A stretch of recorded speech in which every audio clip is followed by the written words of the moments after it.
Sasagutin ko sa video na ito yung tanong mo tungkol sa pagkuha ng presyo kung ang quantity supplied ay 25 peraso. Ang tanong mo, magkano ang presyo kung ang QS ay 25 peraso?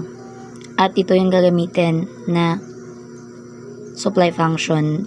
QS is equals to negative 200 plus 15P. Para makuha natin yung P o yung presyo, kailangan natin ilipat ng posisyon ng P at ang QS kasi kailangan nandito yung P nakailira kasi P yung ating hinahanap o presyo. So ililipat natin ang QS. So dahil yan ay 15P, siya ay magiging negative.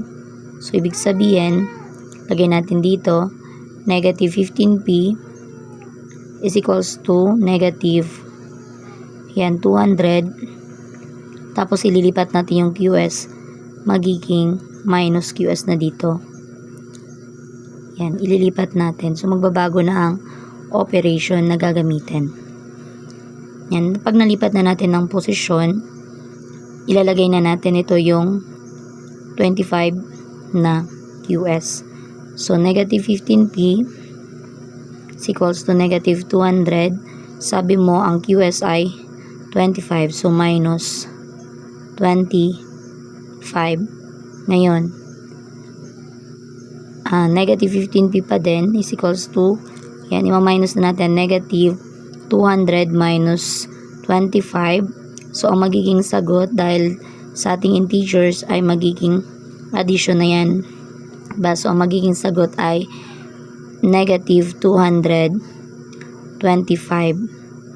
Ang gagamitin natin na sign ay negative pa din.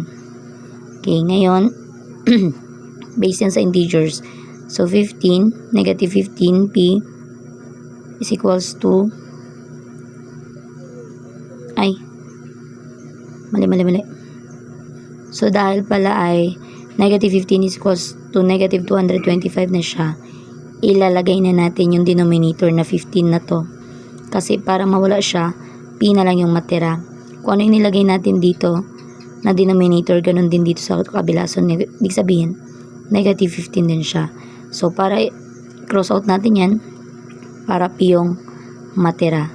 So, P is equals to, yan, negative 225 divided negative 15. Ang sagot natin ay 15. So, yan ang presyo ng hinahanap mo.